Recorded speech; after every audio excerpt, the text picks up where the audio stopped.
One of the things I've always found that God was always waiting for you. He's never left you. You might leave him, but he's always there waiting for you to say, welcome back. Thanks for coming back. This is In Good Faith, listening to first-person experiences of faith and belief. On In Good Faith, it's our privilege to hear stories and accounts from believers told in their own words. Our hope is to listen with an open heart, celebrating the power of faith and belief and what those stories mean to the ones who tell them. Today we're in the office of Pauline Collier, personal assistant to the Archbishop in the Diocese of Jerusalem, the Episcopal Church in Jerusalem, and the Middle East. Pauline, thank you for chatting today. My pleasure.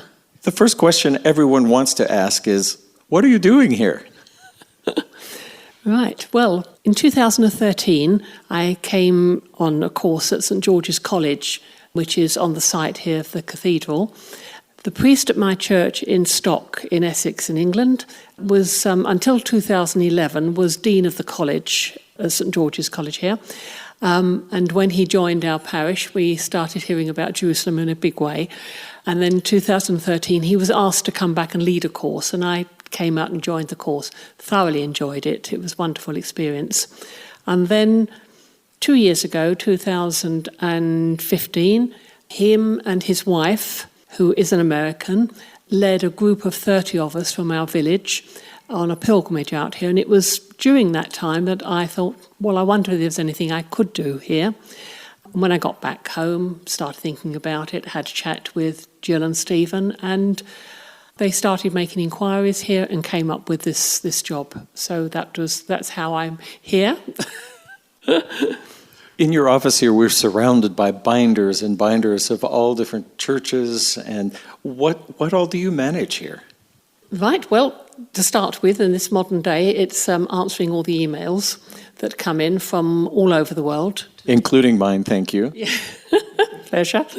From all over the world, with various requests for visits, coming to visit, asking for funding for various organisations, families asking for financial help with education, all sorts of things that come in across the desk.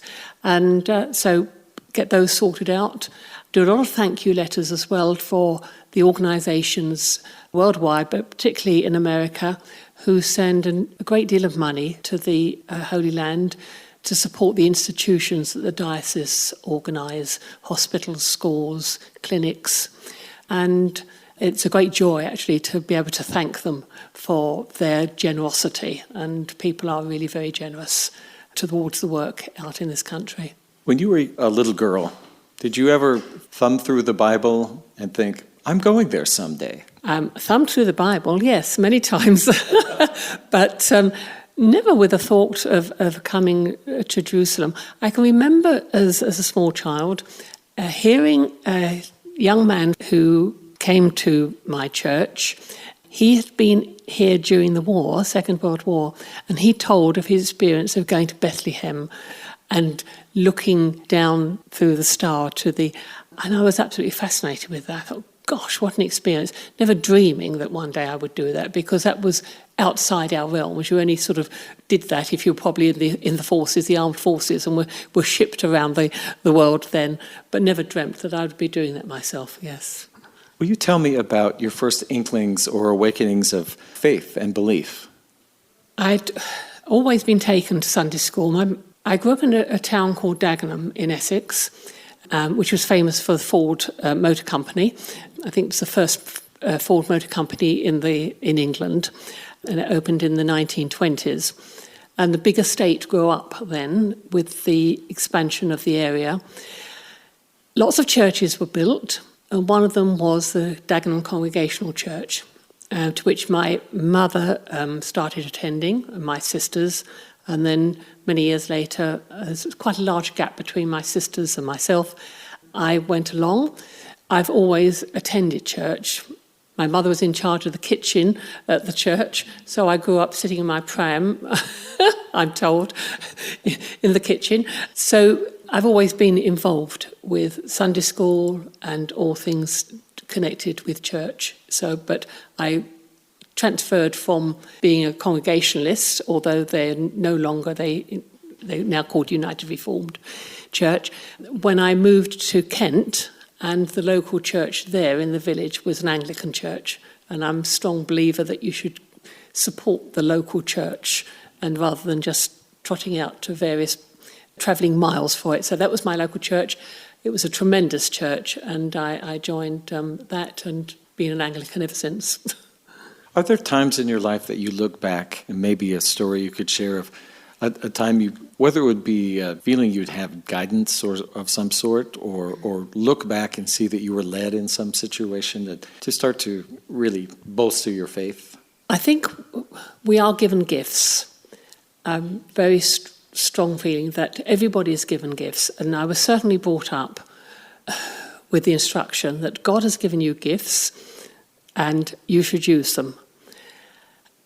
At the church in Dagenham, we had many large halls, and they were rented out to the Essex County Council at that time to house what was called an occupation centre. And this was a place where people with severe learning difficulties could come during the day. Now, this was in the very early years of development of work for children and adults with severe learning difficulties.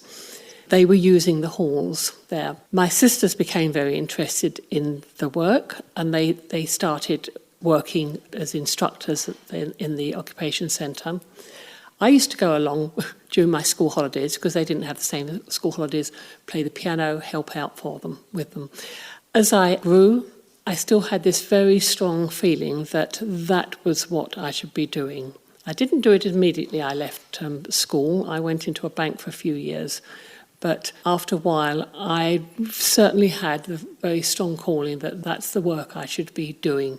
So I went into and trained as a teacher for children with severe and profound learning difficulties, and remained in that right the way through my life. I was a teacher and then a head teacher of a school in Newham, which is East London.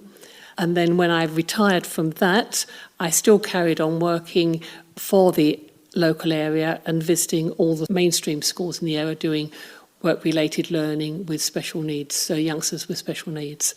So that really is the very strong feeling that that was a calling for me, that was what I wanted, and that's what God wanted me to do. And certainly the strong training that God has given you gifts, use them in whatever way you can. Don't waste them. Sitting around doing nothing, don't do that. I couldn't help notice at the Sunday service yesterday that you have a beautiful, strong voice. Thank you. And I am just curious if you have a favorite hymn or two that is very meaningful to you, and perhaps why you love it. I think I've thought about this and a lot over the years. My favourite one, there's lots of hymns that one does enjoy singing, but the Church is One Foundation. I grew up with that in the Congregational Church. I remember singing that as a child, going to the evening services. This was in the days when you had young church in the morning, Sunday school in the afternoon for hundreds of children. Yes, glory be. And then evening service with your parents. Well, I always went with my mother. And that was the one hymn I can really remember singing. The Church is One Foundation. And I truly believe that now, that we have all these different denominations, but we are one foundation. And that really is, I think, I come back to that every time.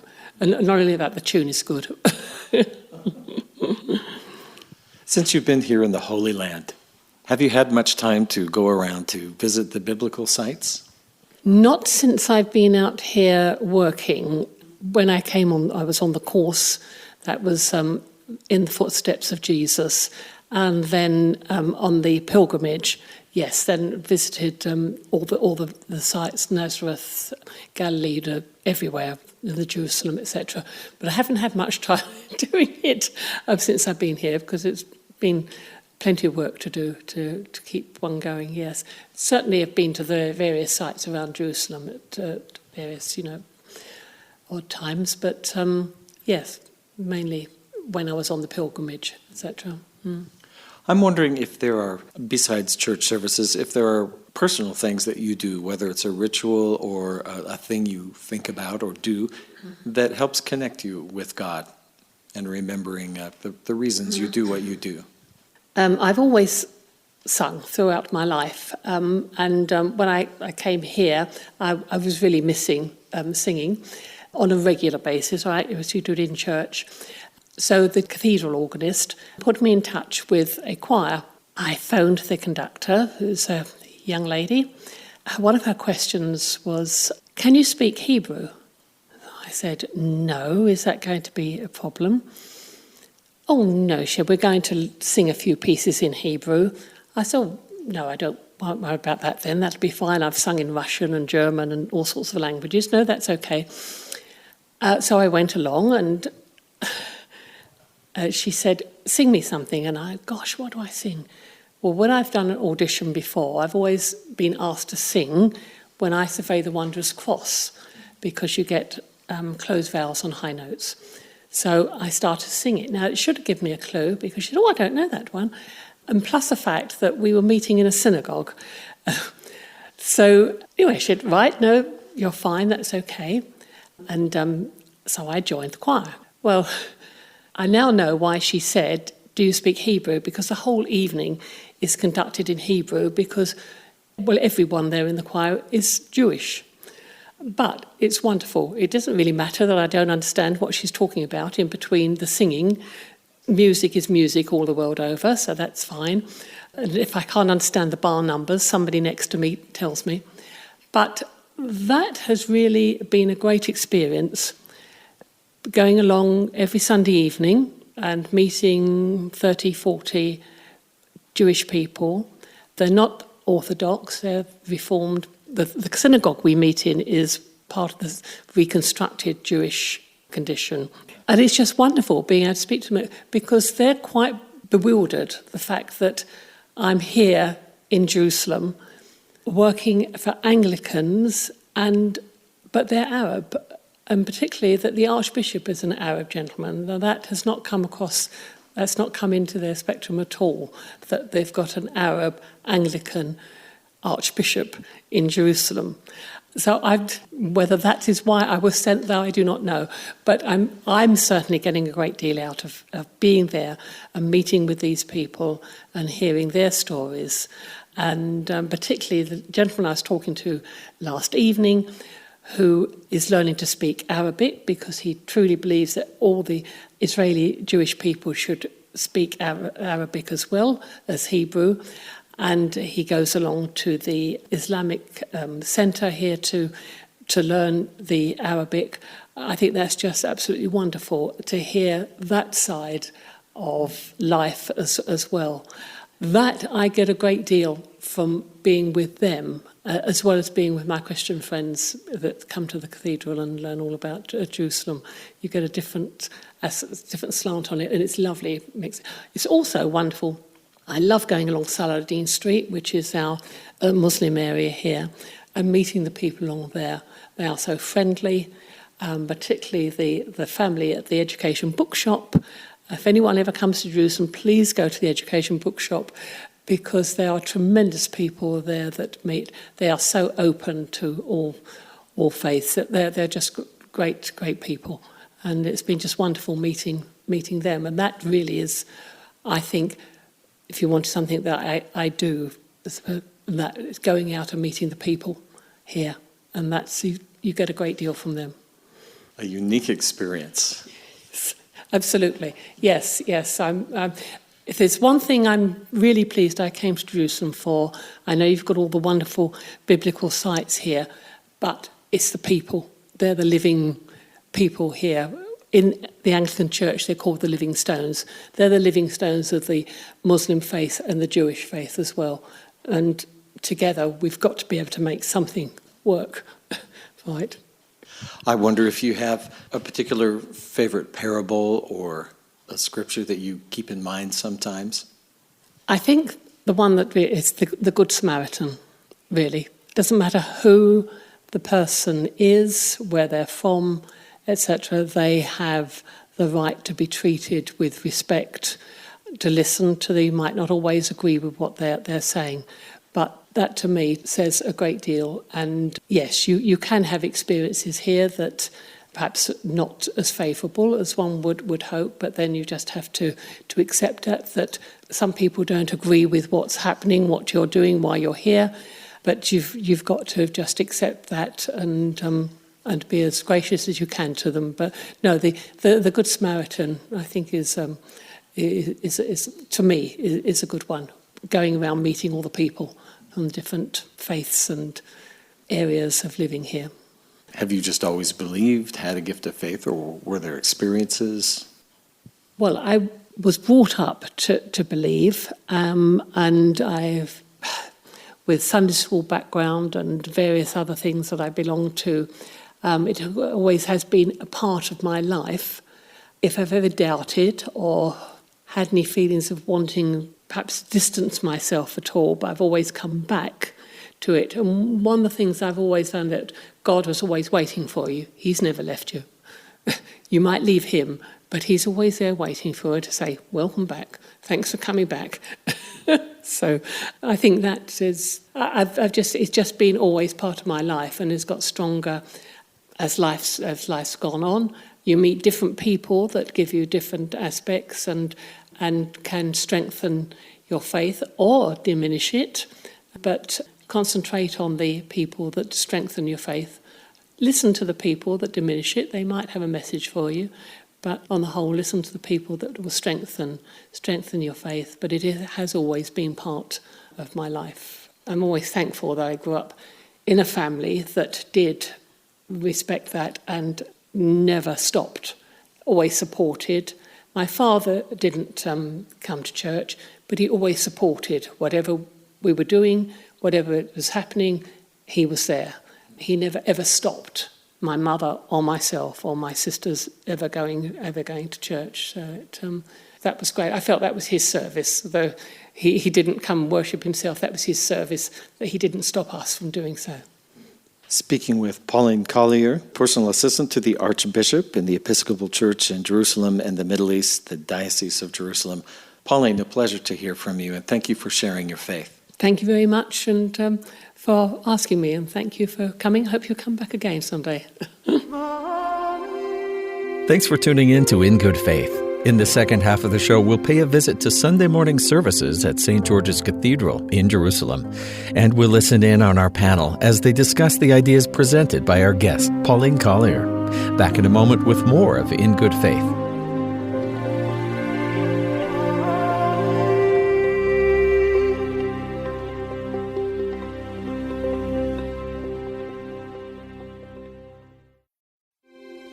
This is In Good Faith, listening to first-person accounts and stories of faith and belief. Welcome to Sunday morning services at St. George's Cathedral in East Jerusalem. The cathedral shares a central square with St. George's College, which is just about 200 yards from the Garden Tomb, near the Damascus Gate, the northernmost gate of the Old City of Jerusalem. St. George's was founded by George Francis Popham Blythe, a Church of England cleric. Its mission includes educating clergy and laity from many parts of the world, focusing on pilgrimage, community, study, and reconciliation.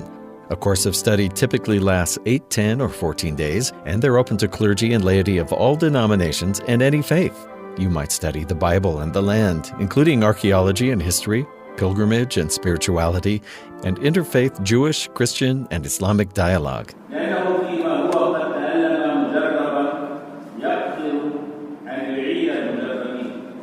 There are services in Arabic for the local Anglican congregation and in English for expats from various countries. And the sermon today is delivered in both languages, one after the other. It's a new experience for many English speakers to sit in a Christian service and hear parishioners saying and singing Allah. But after all, that's simply the Arabic word for God, whatever your religion. Another surprise, many of the congregants are Arab-Israeli Christians. How does that work? Simple. Arab simply refers to their ancestry. Israeli means they're citizens of Israel, where they live. And Christian? Kind of self-explanatory. So yes, Arab-Israeli Christians who are Anglicans to boot.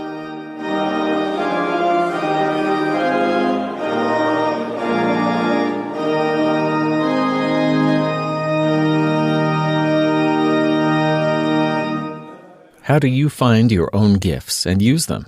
What experiences have you had working for good in your community with people of other faiths? We invited a group of people to listen to our guest and then respond. Pierre Dartiganov is from Haiti, grew up in Brooklyn, New York, and has worked for the past 20 years as an insurance agent. Angela Hubbard is a wife and mother of 5. She loves to travel and be with her children. She doesn't cook, but loves to bake. She's an accountant. Reed Wolfley is a new BYU graduate and bowling fanatic. He's prone to use the word novice incorrectly. Tiffany Esplin is a horse lover, wife, and stepmother who loves life and family. She currently works in HR. Pauline was talking about, had she ever thought about attending the Holy Land, going to Jerusalem, thumbing through the Bible, had that thought ever crossed her mind? And I thought to myself, when I was young, did I want to go there? Did I feel like, because I've been raised in a Christian home, had I ever had the desire to attend Jerusalem? And I feel like my whole life people had always said, you don't have to walk where Jesus walked to believe in Jesus. That's and I think that's probably to just save on airfare. But I think the main thing that I took away is I would love to go over there. Growing up, my parents, we would go on a lot of trips to museums and national monuments. It's one thing to hear about the Grand Canyon. It's another thing to get the chance to walk down in the Grand Canyon, or even like a museum or a national cemetery. They just bring something, being able to go there. I think I tend to agree with you. When I was a child, listening to the stories that my grandparents used to tell me about Jesus and so forth, and my grandma in particular, she was the matriarch of the home, or the one who holds the reign of faith. So she used to go watch the Kings of Kings and so forth, and I would want to go and join, but I was so young they wouldn't let me. But I always thought, it would be cool to visit the Holy Land and so forth. But I think in my older years, what I'm coming to realize is that, it's nice to go, but also there are equally nice places around where I live that I've not visited. Why not? And I could serve in these capacities, which I haven't, but it's a good thought. Yeah. I loved how she was more focused on the people. And that's a lot of where you go is the people that are there and connecting with those people and learning about them and what makes them tick and why they feel like they need to be there, just their convictions. She wasn't afraid of people and their differences. There's a lot of unrest in Jerusalem. There's a lot of anger toward one another. She's not scared. She loves the people. And I really felt like, what an example. I need to be more like that. Because my initial thought of going to Jerusalem was, that would be fabulous. I would love it, but it's too unsteady for me to go there. I'd be nervous. But she doesn't care about that. She cares about serving and helping the people there. I was impressed by that. It's very admirable. It seems like she, at an early age, I believe, she had this internal compass or model that if God has given you a gift, you should use it. Don't let it go to waste, regardless of where you are, to really use that gift. I mean, she's from England, Essex, and going to Jerusalem or Palestine area into a people what she does not know, and then how she's gotten out of herself to really reach out. So similarly, I kind of look at myself. I grew up in Brooklyn, New York, from Haiti, and I'm in Utah, a land that is really alienated. So it's pretty interesting and how to make it home. So I would imagine I kind of felt kind of similar in some ways how she had to make it home. And similarly, that's what I'm trying to do, make this home. She honestly sounded a lot like my parents. When she was talking about use your gifts God has given you, don't waste them, my parents would instill that in me because they were paying for piano lessons when I was growing up. I don't consider myself on any level of a professional at playing the piano. I can sight read pretty well, and that has gotten me through. I would play the piano for like youth group at church and things like that. All growing up, I was always the piano player for my church back home. And one of the biggest reasons my parents, they are not musically inclined, they wanted me to learn the piano, and all of my siblings played the piano, was when we went on our LDS mission for 2 years, my parents always thought that playing the piano would be a way you could serve people with a gift, because just about every meeting, there's a song at the beginning at least. And so they wanted me to play the piano. And so I always just thought, yeah, I'll play the piano. Then I got my mission call to Lubbock, Texas. I'm sure there are plenty of people that can play the piano. But lo and behold, in every place that I served, they needed a piano player, which just kind of baffled me. But it really connected me with Pauline, how she was, she's kind of used her musical gifts to connect with people or to be able to at least sing in the choir. And so when I was hearing her tell that story, I thought, my parents are saying the same thing, because it happened for me too, that I was able to at least help people not have to sing a cappella every Sunday. And they were so excited when I would go into the area and they would, what can you do? Oh, well, I can play the piano. Really? We haven't had an organ playing or a piano playing for years. And so that was really fun to hear that, we kind of connected, me and Pauline, on that level. I couldn't help think that she really went out of herself and to serve where she was needed. In fact, when she was asked, okay, sing, do you sing Hebrew? Yeah. She was like, well, that's not something she really felt comfortable doing, because she sang in Russian and I guess in German, but not Hebrew. It reminded me of something that happened similarly here in a local church, and I do not speak Spanish, and we have a big Spanish community. And then I was asked to not interpret, but in some ways like that for the Spanish people, and I was the only one, I guess, as an ethnic individual close enough. So I'm like, So I accepted, ended up doing it, and I used the little, I don't know if I may call this Spanglish that I had. And at the end, it went well. And now, although that my Spanish is really limited, but I'm not as afraid because I got out of myself to help another community. Right. I think also, like she said, with our gifts that God has given us, some of them, you might think that they're like, oh, I'm really good at this. But we have these hidden gems that we don't really realize that we have. Those opportunities to put ourselves in different situations. Like she knew she loved to sing, but she didn't know how to sing in Hebrew, but she would give it the good old try and she would do her very best. And I think we're blessed with those gifts to help those around us, to connect all the people that are around us that God loves, and to show his love for them through us. And if we don't take that step, who will? Also, I believe she had the faith to know, okay, I do not know Hebrew. However, there are those people around me, they do, so they will help me. And then she basically had to kind of put her trust in her colleagues or her friends. So that was interesting. She mentioned some favorite hymns. The one that she mentioned I've never heard, but I, growing up, have quite a few. I love the fight songs, the battle songs. I've always loved them because a lot of times that's how life is. You're fighting for what you believe in. You're fighting to stay good. You're fighting against people who are not nice. You're fighting against just your own personal demons. Those fight songs have always resonated with me. For example, the Battle Hymn of the Republic, or Behold a Royal Army, or Onward Christian Soldier. Those hymns, and many others, have really helped me in my life to be okay with the battles that I face and know that I can come off conqueror because I'm on the right side.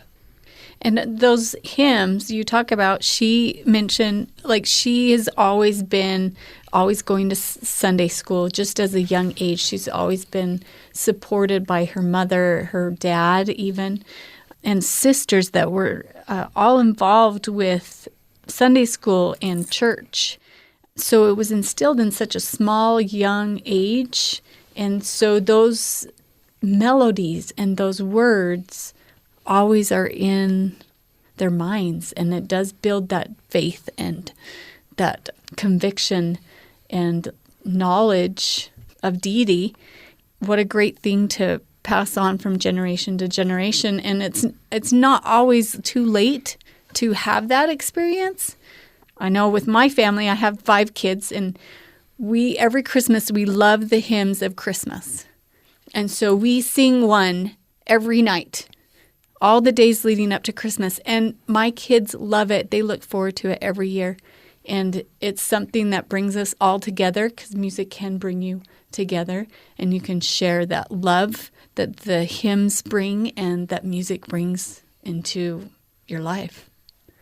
When I was a child, I remember going. In fact, I didn't go to the Anglican church, but I attended a Catholic church, and where has this the little hymn that I remember. I mean, from way when I was this high, and I think it goes something like this: Pavire do bamwe, papa mwe o c'est un bon papa. Capadonemo. Essentially, a translation loosely is, don't turn your back to me, Father. You are a great Father who will always forgive. And that's always stayed with me. It's amazing to look back and knowing that God always has a plan, although you may not know where you're going in the future, but as you look back, you can see His hands, just as she mentioned that when she was a child, that she had no idea she would ever end up in Jerusalem, and yet there she was.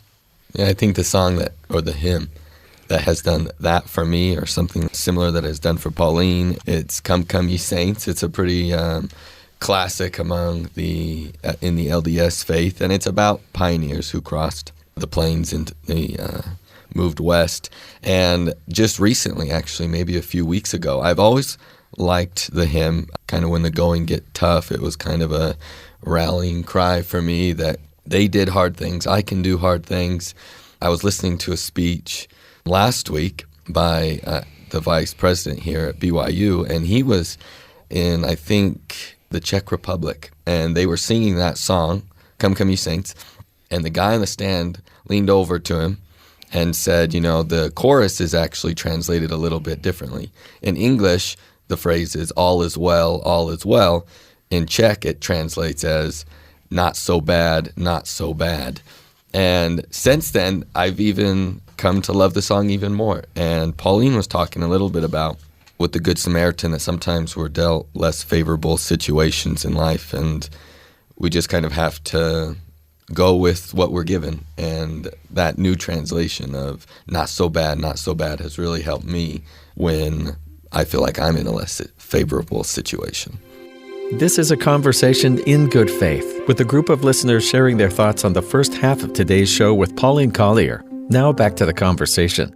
In fact, I think that would lead us to the next, when she was asked what was her favorite scripture. And of course, Pauline said the Good Samaritan always touched her. And indeed, as you can see in her life, by leaving, England, Essex, a developed nation, and then to end up in the Palestine area. And so definitely just leaving your comfort zone and see what you can do to reach out and make another community better. So now that gets me to think, okay, what can I do to emulate those things, to be a Good Samaritan, to reach out to those? And I'm trying to do that, but it can be tough in the environment that we live in, because we go to work, we take care of our families and so forth. And when you come home, like being tired, the last thing I want to do is just check on my neighbor. What is my neighbor's doing? But she's done it. I think it's very important for us to, like with the Good Samaritan, like she said, what can you do for your neighbor today? My little nephew has cancer, and she lives, my sister's boy, and she lives a way away. But the people around her, and they're of all different faiths, all different faiths, are rallying around her and her family. And it's great to see, because my family can't be there because they live thousands of miles away. We can't be there physically. But those people are reaching out, and they are lifting them, and they are helping them. And they are just blessings. And we can all do the same for everybody around us. I don't think it's a coincidence that the Good Samaritan was her favorite Bible story and that she referenced that a lot, because there's a lot of parallel in her life and the things that she chose to do that go along with the Good Samaritan. Just like Angela was saying with your sister and the neighbors there, people naturally want good for each other. When you remember that, it helps strangers be not so strange anymore, because there is that underlying need, human need for love and appreciation and service. I'm not surprised that the Good Samaritan was her favorite Bible story, because she's living that Bible story. And it's good to see humanity as good, because so often, especially in the news and social media, nobody focuses on the good, or hardly anybody does. And so it's really kind of a relief and a comfort to see that there are people rallying around your nephew, and she taught special education. That's amazing to me, people that can do that. Humanity is good, and she's just another living example of how good humanity is. One of the things that she said regarding the living stone, which is kind of odd and weird. So I've been giving that some thought, how to be a living stone. But in the same times, what I was thinking about was in the New Testament, when Christ said that he is the living water. And that's what I'm equating that statement to. I don't know if any of you have any thoughts on it.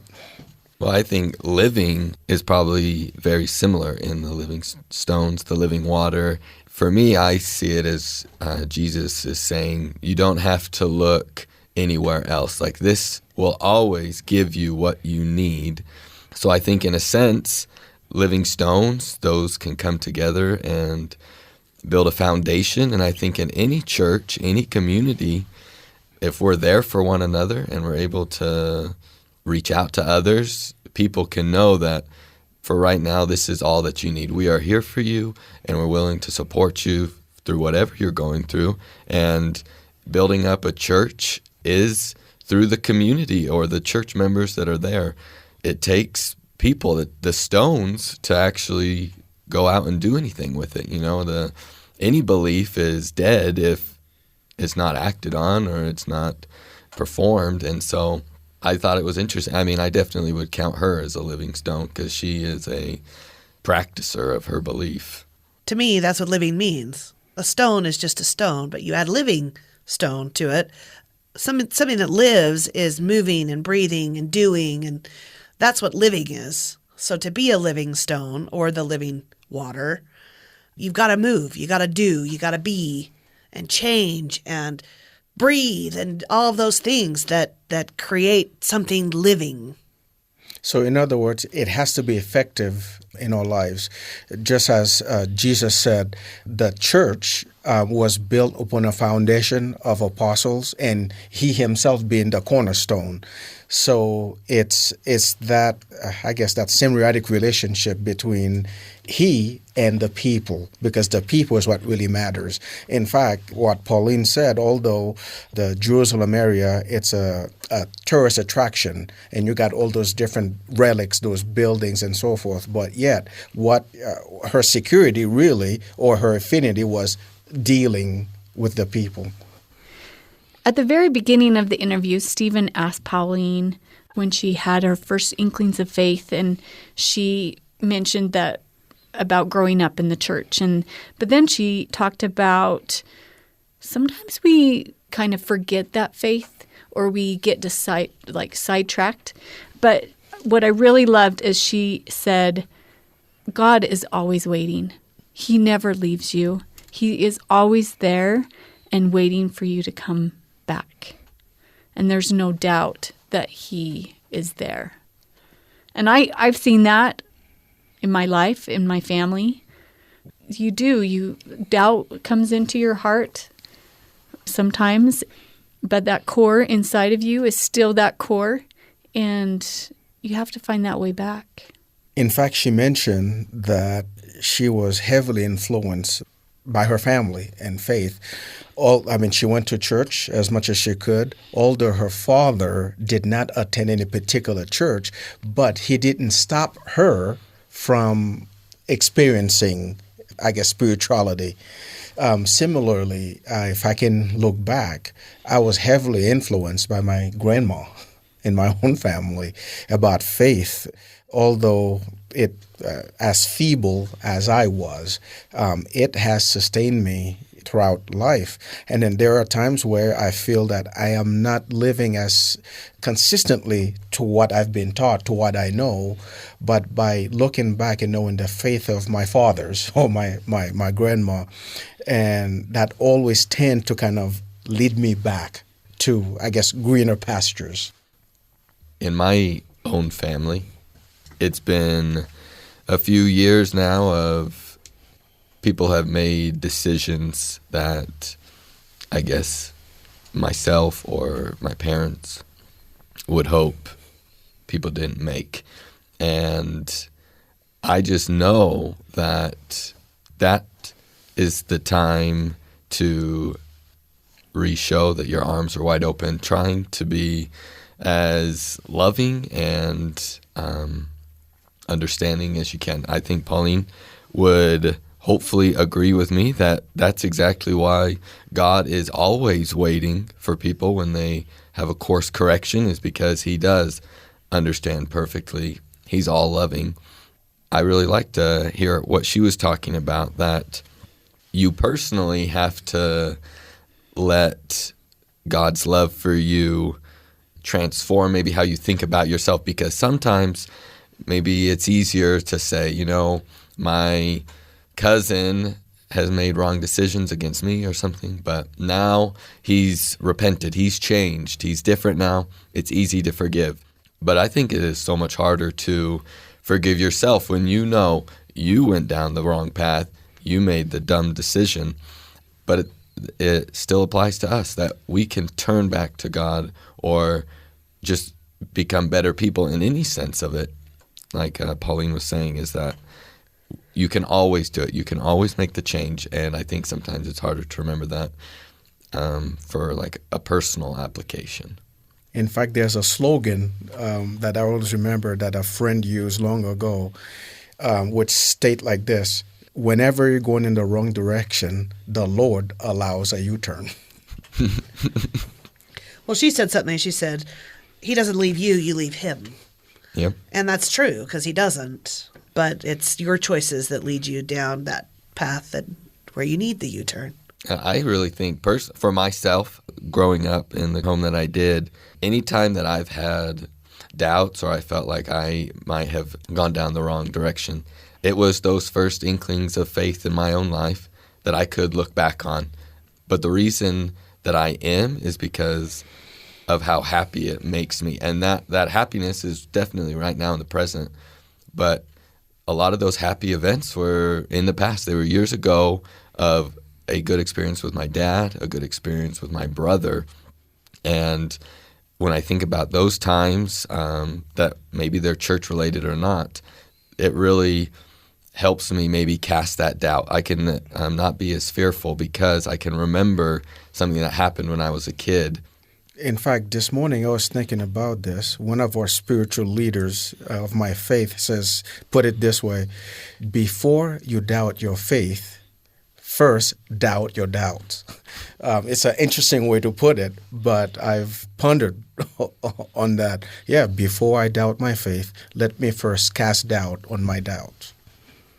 One thing about this Pauline lady that I've noticed in the past half hour of getting to know her is she knows how to find beauty, and I think one of her gifts is seeking that out as opposed to darkness. The sunrises along the Rocky Mountains are beautiful. The sun coming up against the snow-capped mountains just reminds me a lot of how she would sing in Canterbury Cathedral back in England, and how it moved her to the beauty of the surroundings, and that we are all part of God. And he hears us, and he shows us his divinity all over, wherever we may be, whether it's in Jerusalem, whether it's on a coast watching the surf come in, or whether wherever that sanctuary is, we all have one, and it's a beautiful thing. Similarly, it is one time I went and took a big hike on a local mountain, and just to see the sunrise, it was just glorious, beautiful. And the Lord in Scripture states that I make the sun or the rain on the wicked and the righteous, or in similar, the sun rises on the wicked or the righteous. It doesn't matter because of his love. So how wonderful it is that to know that we have this beautiful world, and we can see all around us all the splendor, and to look back knowing that, hey, we're not alone. There is a God, there is a Father who really cares about all of us, that we have each other as a community that we can rely on if we are willing to be the Good Samaritan. And how wonderful that is to know that, yes, although there are sorrows on the earth, but also there's majestic beauty and sympathy and greatness that we can achieve just due to each and every one of us.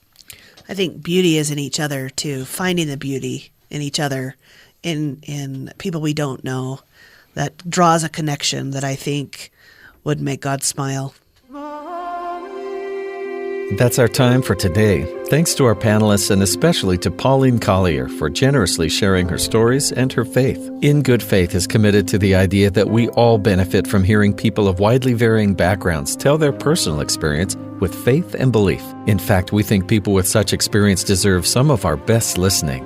We hope you found value in today's conversation, and we welcome your thoughts and ideas about the program. Reach out anytime via email, ingoodfaith@byu.edu. Find all of our shows archived online for listening or sharing with friends at byuradio.org/ingoodfaith, or subscribe to our podcast in iTunes or wherever you get your podcasts. Thanks for production help from Marcus Smith and Christine Knockleby for this episode. I'm Stephen Kapp Perry. I hope you'll join with us again soon, right here in Good Faith.